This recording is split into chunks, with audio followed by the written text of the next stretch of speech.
남들은 손주 낳았다고 하면 집으로 들어와서도 봐줘요. 저는 솔직히 손주 낳아드리면 집은 명의를 바꾸라고 하실 줄 알았어요. 당신, 어머니한테 무슨 말을 하는 거야? 그렇잖아. 내가 내 몸 망가져가면서 애도 낳아줬는데 애 좀 봐달라는 부탁도 거절하시고 그렇다고 뭘 해주신 것도 아니고 애를 낳아줬다니? 도대체 애를 누가 누구한테 낳아줬다는 거야? 저 아니면 어머님, 아버님 손주를 누가 낳아주나요? 가는 게 있으면 오는 게 있어야 하는 거 아니에요? 저도 섭섭한 거 많았지만 참고 살았는데 이건 해도 해도 너무해요. 도대체 그 명의가 뭐라고 애 낳고 같이 살고 있으면 좀 와이프 명의로 바꿔줄 수도 있는 문제 아니에요? 왜 꼭 이혼을 염두에 둔 것처럼 다들 그러는지 정말 비참하네요. 이혼도 안 할 거고 명의가 중요한 것도 아니면 그냥 이대로 살면 되지 않냐? 너희가 살고 있는 너희 집이잖아.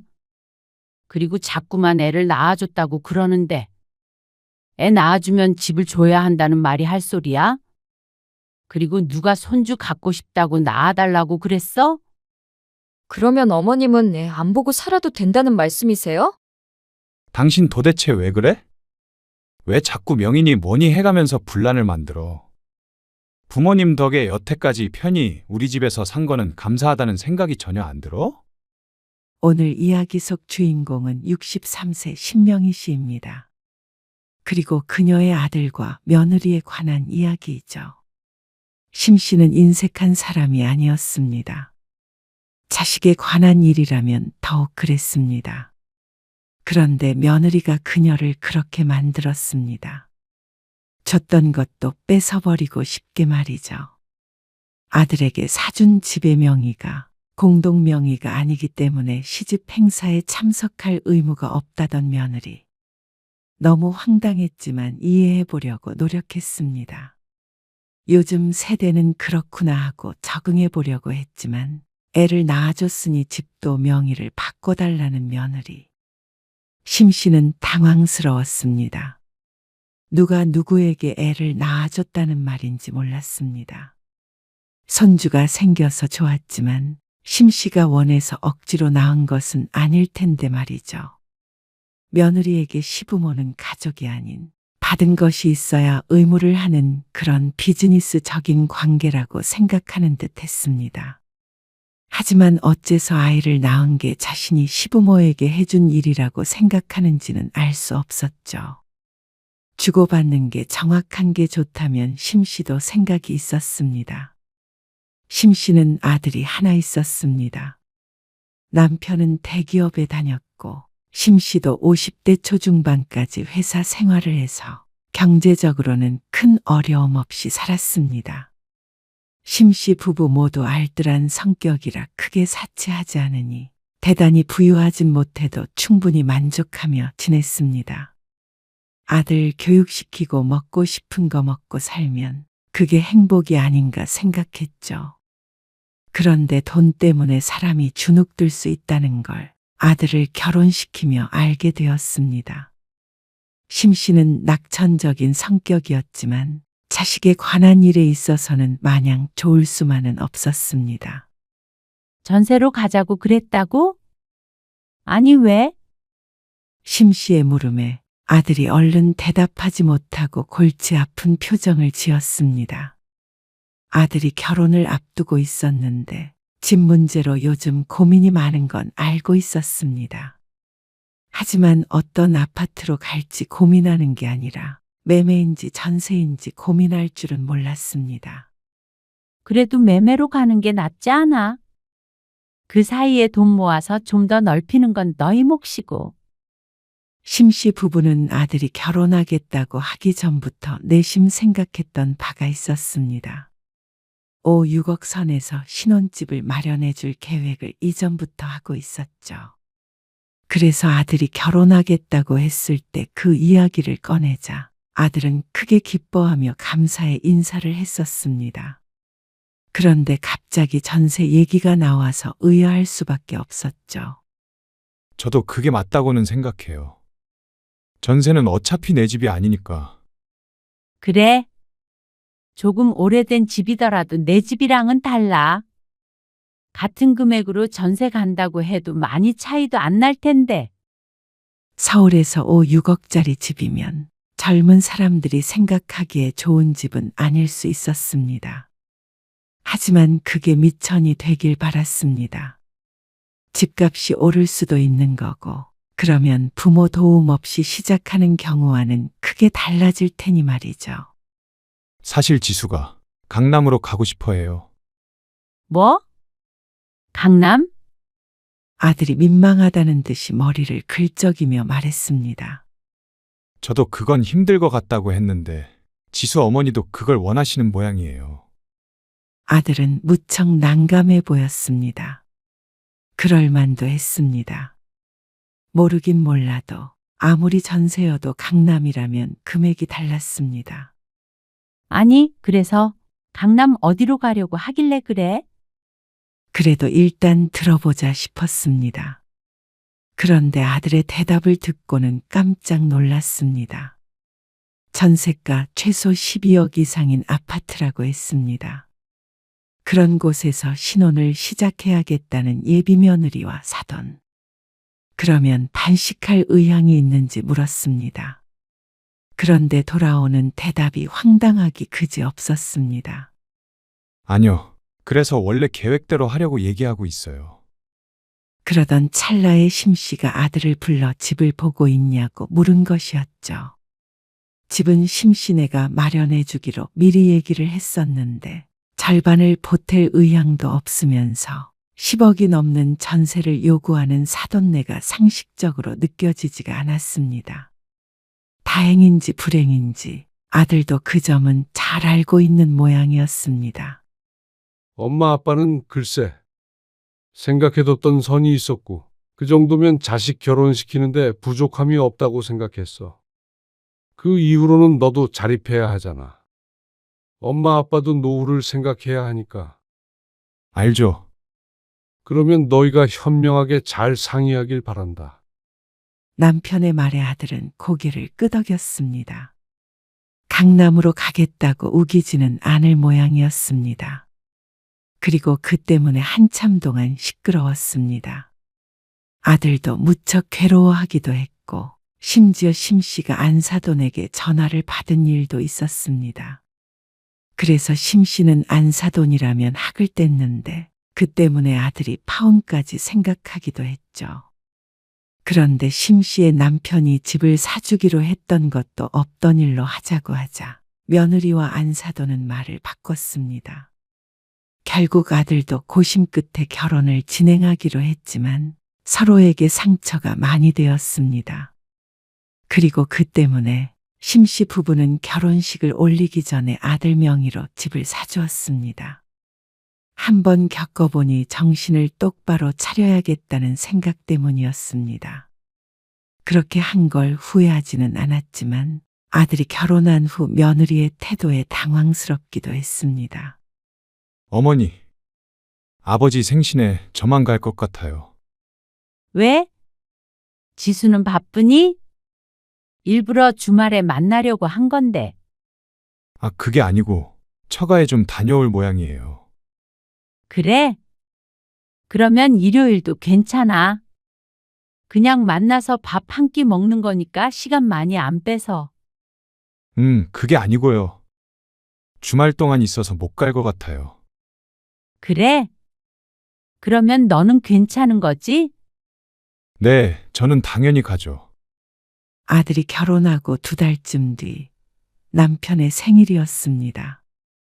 결혼하고 서로 바빠서 한 번도 보질 못했는데 이참에 밥 한 끼 먹자고 아들에게 연락을 했었죠. 그런데 이튿날 전화로 며느리는 참석을 못하겠다고 했습니다. 선약이 있어서 어쩔 수가 없나 보다 생각했습니다. 그런데 실상은 그게 아니었습니다. 몇 달 뒤 명절이 되어서야 심 씨는 며느리를 다시 볼 수 있었습니다. 그동안 만날 수 있는 일이 몇 번 있었으나 그때마다 아들만 자리에 나왔습니다.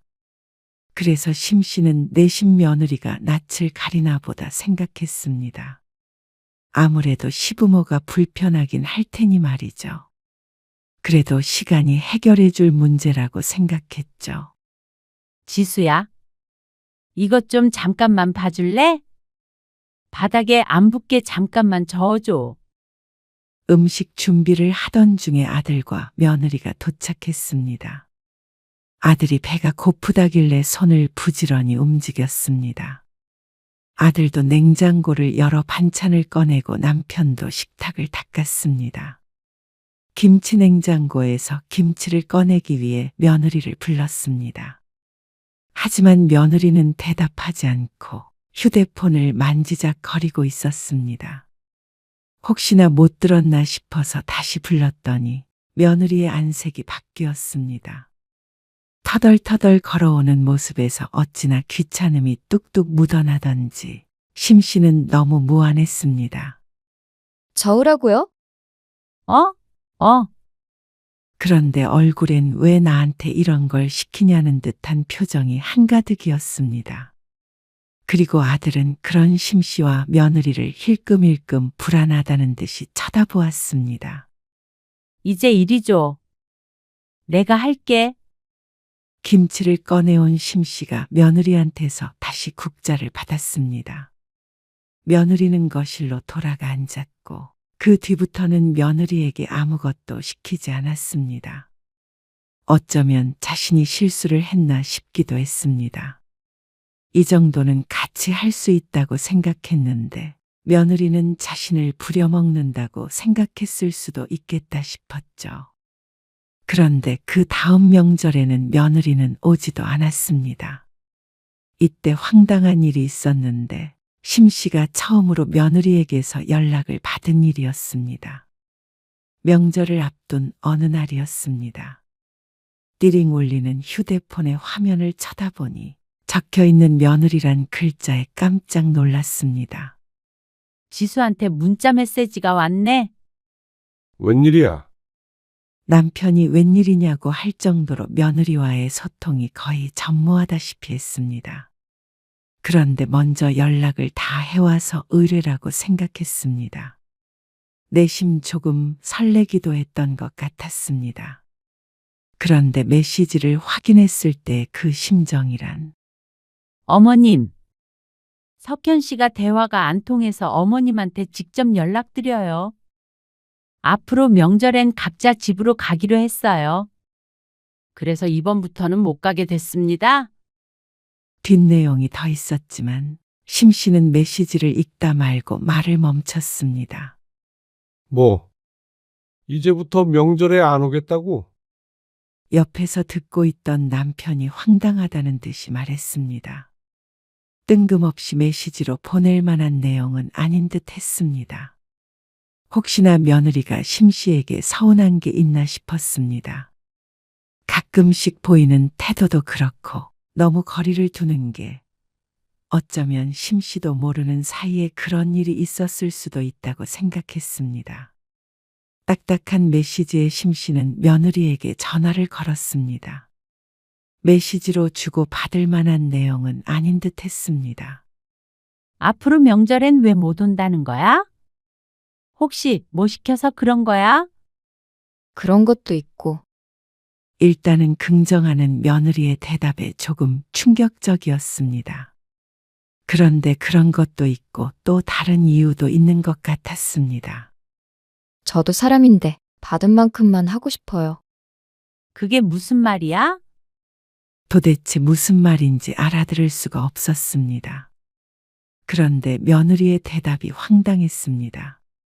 솔직히 시집에서 집 받은 친구들도 명절에 가서 요리나 설거지 안 해요. 그런데 저는 받은 것도 없이 억울하게 시집살이 하고 싶지 않아요. 며느리의 말에는 여러 오류가 있었습니다. 첫째는 심씨가 며느리에게 요리나 설거지를 하라고 시킨 적이 없었습니다. 그리고 시집살이라고 할 만한 일은 한 적도 없었죠. 본인이 시집살이라고 느꼈다면 심씨가 무슨 잘못을 했나 싶기도 하겠지만 마지막으로 다른 건 다 그렇다 치더라도 집을 안 해줬다는 말에는 여지없이 반박할 수 있었습니다. 집을 안 해주다니? 너희 살고 있는 집은 그럼 뭐야? 이때부터는 심씨도 기분이 무척 상했습니다. 아무리 세상이 바뀌었다고 해도 며느리와 이런 대화를 나누고 있는지 이해가 가지 않았습니다. 당돌하다 못해 버릇이 없는 며느리의 말에 기가 찼죠. 이 집은 어차피 어머님이 아들 사주신 거잖아요. 뭐? 명의가 석현 씨 명의니까 저한테 사주신 건 아니죠. 너도 같이 살고 있잖아. 너희 재산이고. 그렇다고 제 거는 아니죠. 엄밀히 말하자면 석현 씨한테만 주신 거니까 석현 씨만 효도하면 되잖아요. 그러면서 자신은 받은 게 없으니 줄 것도 없다고 했습니다.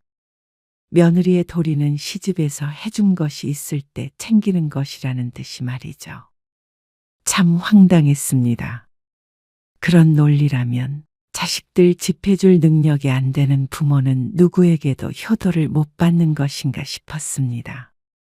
어떻게 부모를 위하는 마음을 물질적인 것을 기준으로 하나 어이가 없었습니다. 그리고 아들 앞으로 주기는 했지만 결국 둘은 부부였습니다.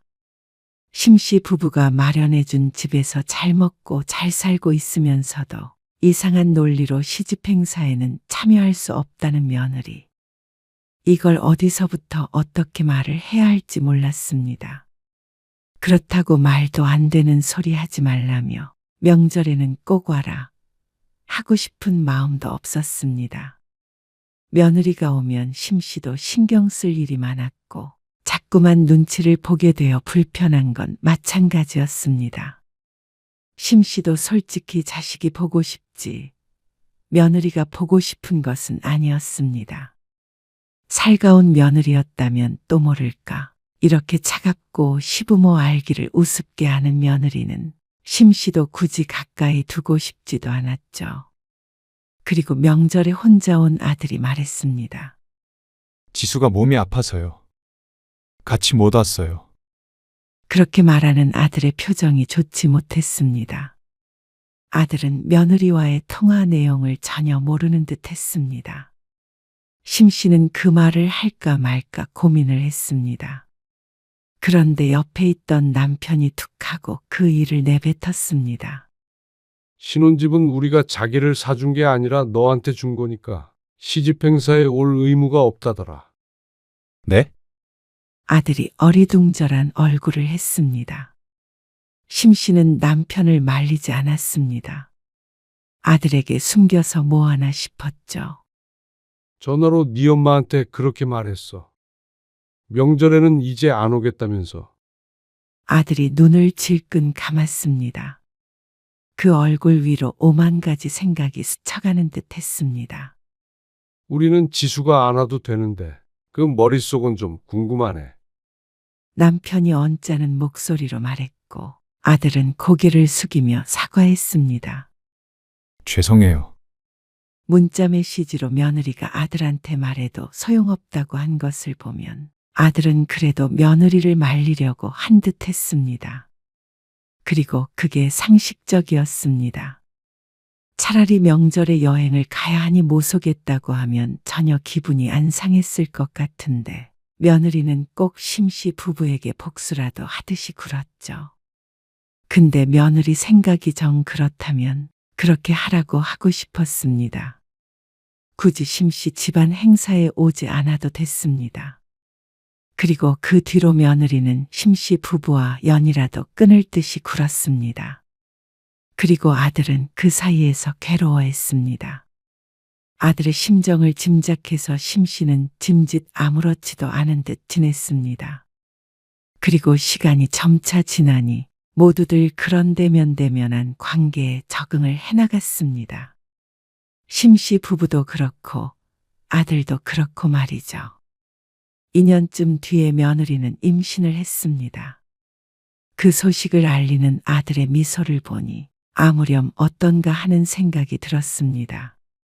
둘이서만 잘 살면 된다고 여겼죠. 그러다가 얼마 뒤 남편이 갑작스러운 뇌출혈로 입원을 하게 되었습니다. 아버지 괜찮으세요?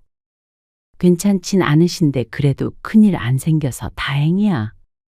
잠깐만 석현아, 나중에 통화하자. 네. 내일 갈게요. 그래. 전화할게. 심 씨는 급하게 전화를 끊었습니다. 심 씨는 남편의 병간호에 정신이 없었습니다. 그리고 다음 날 아들은 퇴근해서 병원을 찾았습니다. 혼자 왔니? 그런데 며느리는 보이지 않았습니다. 아, 네. 아들은 변명을 하려다 말았습니다. 그리고 심 씨도 묻지 않았습니다. 말하지 않아도 알 것 같았습니다. 그런데 심 씨는 며느리에게 너무 서운했습니다. 더 실망할 것도 없다고 생각했는데 그게 아닌 듯 했습니다. 아무리 그대로 시아버지가 병원에 입원했는데 얼굴도 안 비추나 싶었습니다.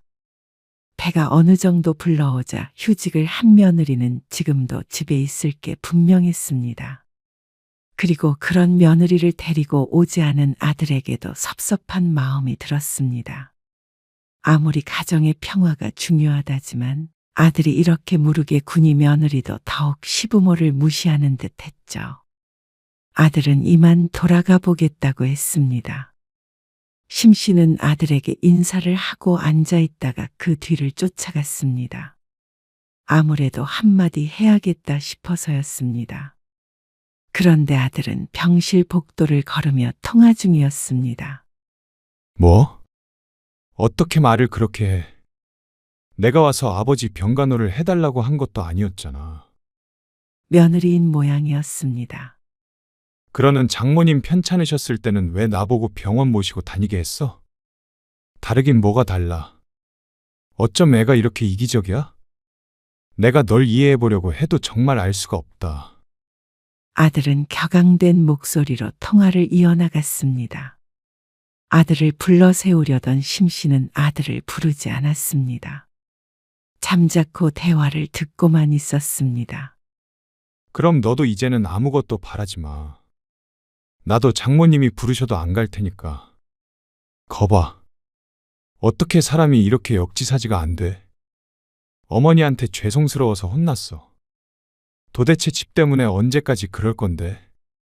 명희, 그러면 며느리 노릇 하겠다고? 됐다. 너랑 무슨 말을 하냐? 아들의 뒷모습이 서서히 작아졌습니다. 심 씨는 심란한 기분이 되었습니다.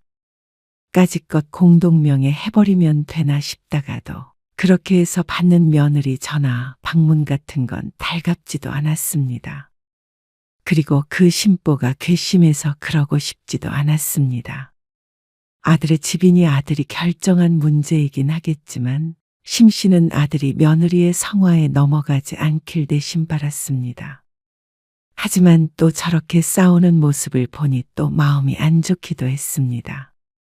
이러지도 저러지도 못하는 건 아들도 마찬가지인 듯 했죠. 남편은 다행히 상태가 좋아 오래지 않아 퇴원을 했습니다.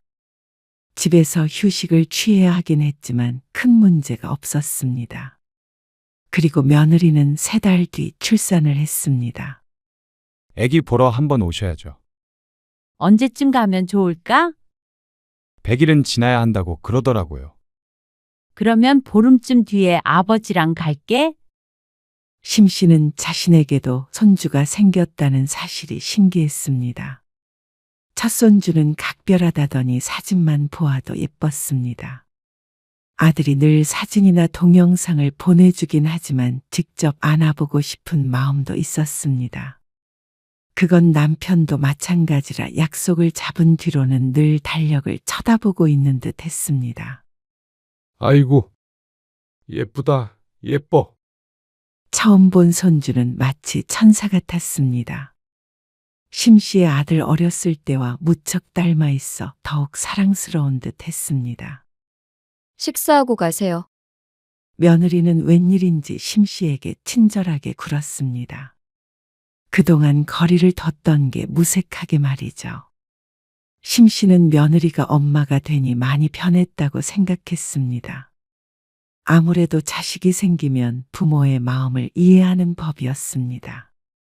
그래서 심씨도 어느 정도 며느리에게 서운했던 마음이 녹아가는 듯 했습니다.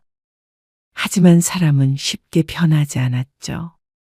어머님, 애기 좀 잠깐 봐주실 수 있으세요? 무슨 일이야? 저 잠깐 어디 좀 나갔다 와야 하는데. 아이가 6개월이 넘어가자 며느리는 심씨 부부에게 종종 아이를 맡겼습니다. 며느리가 그렇게 부탁해 올 줄은 몰라서 처음엔 놀랐습니다. 그렇게 몇 번 아이를 봐주니 며느리도 편했던 모양이었습니다. 그런데 참 희한한 게 있었습니다. 아버지가 애기 좀 보고 싶다고 하시네. 아, 언제요? 시간 괜찮다고 하면 내일이나 모레쯤 가도 될까? 집으로 오신다고요? 며느리는 심씨 부부가 아이를 보고 싶을 때는 오히려 거리를 두었습니다. 그저 시부모를 자기가 편할 때만 써먹는 돌보미 정도로 생각하나 싶을 정도였습니다. 그쯤 되니 며느리의 속내를 알 것 같았습니다. 그동안 서운함이 없어졌다고 착각한 스스로가 부끄러웠습니다. 며느리는 한 번도 심씨 부부를 생각한 적이 없었는데 말이죠. 그래서 심씨 부부도 더 이상 아이를 봐주지 않았습니다. 그런데 며느리는 도리어 심씨 부부에게 섭섭해했습니다. 남들은 손주 낳았다고 하면 집으로 들어와서도 봐줘요. 또다시 누군지도 모를 남들과 비교하는 며느리. 그러면서 한다는 소리가 놀라울 지경이었습니다. 저는 솔직히 손주 낳아드리면 집은 명의를 바꾸라고 하실 줄 알았어요. 석현 씨도 그렇게 말이에요. 무슨 말을 하는 거야? 그렇잖아. 내가 내 몸 망가져가면서 애도 낳아줬는데 애 좀 봐달라는 부탁도 거절하시고 그렇다고 뭘 해주신 것도 아니고. 애를 낳아줬다니? 황당하기 그지없는 발언이었습니다. 아들도 이해가 안 가는지 자꾸만 하며 헛웃음을 내뱉었습니다. 도대체 애를 누가 누구한테 낳아줬다는 거야? 그러면서 애를 볼모로 협박을 하는 듯 했습니다. 저 아니면 어머님, 아버님 손주를 누가 낳아주나요? 가는 게 있으면 오는 게 있어야 하는 거 아니에요? 저도 섭섭한 거 많았지만 참고 살았는데 이건 해도 해도 너무해요. 도대체 그 명의가 뭐라고 공동명의도 안 해주고 애 낳고 같이 살고 있으면 좀 와이프 명의로 바꿔줄 수도 있는 문제 아니에요? 왜 꼭 이혼을 염두에 둔 것처럼 다들 그러는지 정말 비참하네요. 이혼도 안 할 거고 명의가 중요한 것도 아니면 그냥 이대로 살면 되지 않냐? 너희가 살고 있는 너희 집이잖아. 그리고 자꾸만 애를 낳아줬다고 그러는데 애 낳아주면 집을 줘야 한다는 말이 할 소리야. 그리고 누가 손주 갖고 싶다고 낳아달라고 그랬어? 그러면 어머님은 애 안 보고 살아도 된다는 말씀이세요? 어떻게 얘기가 그렇게 되는지 몰랐습니다. 며느리는 도저히 말이 통하지가 않았습니다. 당신 도대체 왜 그래? 왜 자꾸 명인이 뭐니 해가면서 분란을 만들어? 부모님 덕에 여태까지 편히 우리 집에서 산 거는 감사하다는 생각이 전혀 안 들어. 분란? 분란은 내가 만든 게 아니라 석현 씨가 만든 거지. 그리고 나한테 줘야 감사하지. 자기 아들한테만 준 거를 왜 내가 감사해야 해? 아들은 잠시 말이 없었습니다. 자기 아들. 그러자 며느리가 그제서야 말실수를 했다는 듯이 말했습니다. 아니, 그렇잖아. 내 입장도 좀 생각해 줄 수 없어? 며느리로서 충분히 서운할 수 있는 문제잖아. 그러니까 집이 문제네. 늘. 그러자 며느리가 입을 꼭 다물었습니다. 죄송해요. 이만 가볼게요. 아들이 짐을 챙겼습니다. 모처럼 같이 식사를 하려던 게 싸이만 틀어진 듯 했습니다. 며느리는 입술을 꼭 깨물더니 아들을 따라 나갔습니다. 심씨 부부는 뺨이라도 맞은 듯 그 자리에 서 있었습니다. 개인적이고 당돌한 성격인 줄은 알고 있었지만 이렇게 아나무인인 줄은 몰랐습니다.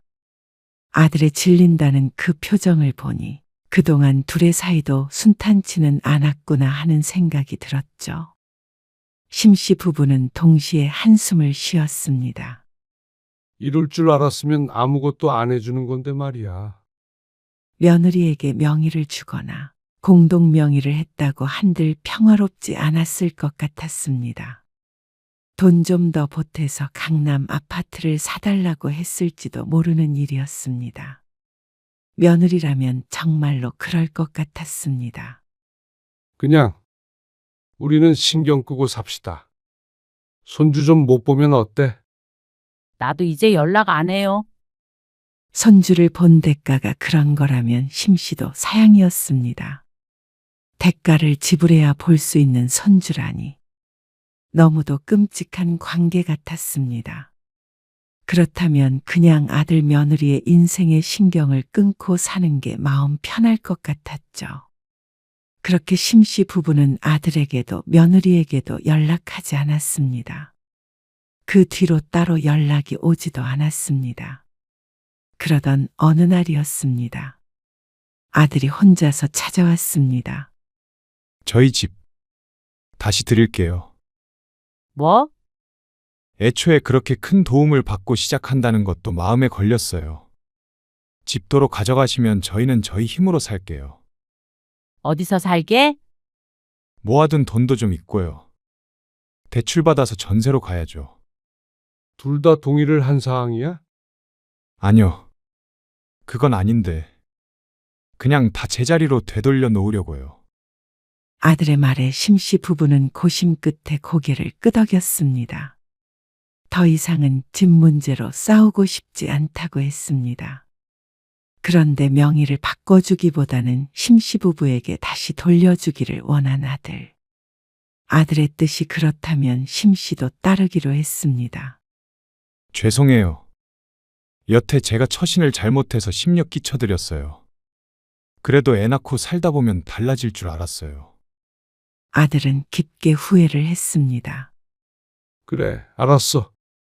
차라리 잘 됐다. 너는 너희 일에 신경 안 쓰고 그걸로 노후 자금이나 하련다. 네. 그렇게 하세요. 그리고 아들이 돌아갔습니다. 며칠 뒤에 아들의 명의였던 집이 심씨의 이름으로 바뀌었습니다. 어쩌면 세금이 낭비되었다고 할 수도 있었지만 서로에게 큰 깨달음을 주게 되었습니다. 그런데 며느리 입장에서는 배신당했다고 생각하는 듯했죠. 어쩜 이러실 수 있어요? 뭐가? 어떻게 준 걸 도로 뺏어가세요? 며느리는 무척 흥분을 해서 전화를 걸었습니다. 그리고 심씨는 차분하게 대꾸했습니다. 그게 왜 네가 화낼 일이니? 당연하죠. 아무리 그래도 저희 집 명의를 어머님이 가져가시면 어떡해요? 제가 달라 그래도 절대 안 주더니. 처음부터 이러실 계획이셨어요? 너희 집이라니? 어차피 내 아들 집인 걸 다시 가져온 건데 왜 그래? 그게 무슨 말씀이세요? 아들한테 준 집이라서 시부모한테 며느리 노릇 안 한다고 해서 여태 그렇게 살았잖아. 남처럼. 그런데 어차피 너희 집도 아닌 걸 내 명의로 바꿨다고 왜 뭐라고 그러는 거야? 그러자 며느리는 말문이 막힌 듯 했습니다. 그리고 애도 네가 정 안 보여주겠다면 안 보고 살 의향도 있어. 어머님, 앞으로는 너희 일에 일절 신경 안 쓰려고 하니까 부부 일은 부부가 알아서 해. 처음부터 양가의 도움 없이 결혼했다고 생각하고 말이야. 어차피 고마워한 적도 없잖니. 그러자 며느리는 꿀먹은 벙어리가 되어서 전화를 끊었습니다. 아무리 그렇다고 해도 충격이 클 것이었습니다. 수억이나 하는 집이 눈앞에서 사라졌으니 말이죠. 앞으로는 아들 며느리가 허리띠 졸라매고 살아야 할 것이었습니다. 아이까지 생긴 마당에 쉽지 않은 일이겠지만 이제는 그것까지 심씨 부부가 돌봐줄 순 없었습니다. 며느리는 얼마 뒤 심씨 부부에게 사과를 해왔습니다. 저도 나름의 고충이 있었어요. 서운한 마음도 커서 그랬던 거예요. 어머님, 아버님 무시하려는 의도는 없었어요. 석현 씨 앞으로라도 다시 해주세요.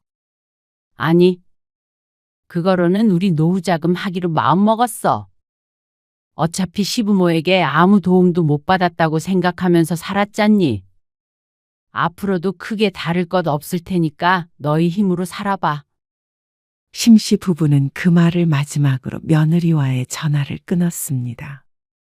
며느리가 아무리 후회해봤자 이미 심씨의 마음은 돌아섰습니다.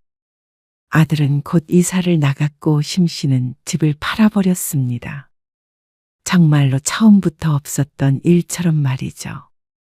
아들은 며느리와의 불화가 있는 듯 했지만 그래도 스스로 극복해 나가는 듯 보였습니다. 아이가 있으니 쉽게 이혼하지는 않을 것이었습니다. 그리고 며느리는 다음 명절에 심씨의 집으로 아들, 손주와 함께 왔습니다. 다소 기가 죽은 듯한 모습에도 심씨는 딱함을 느끼지 못했습니다. 지금도 며느리가 했던 말들을 생각하면 다신 얼굴도 보고 싶지 않을 때가 있었습니다. 하지만 아들은 그런 며느리를 고쳐서 살아볼 모양인 듯 했습니다. 그래서 심씨 부부도 아예 안 보고 살진 않더라도 적당한 거리는 항상 둘 생각이었습니다. 그래야 서로 상처받는 일이 없을 테니 말이죠. 심씨 부부는 이제는 며느리뿐만이 아니라 아들에게서도 관심을 놓을 생각이었습니다. 성인이 된 순간부터 이미 부모의 품을 벗어난 것이었습니다. 각자 행복한 길을 찾아갈 뿐이었죠. 그래도 아들에게서 집을 돌려받은 덕에 심씨 부부의 노후가 좀 더 풍족해졌다는 장점은 있어서 다행이었습니다. 그렇게 생각하고 살아가기로 했습니다.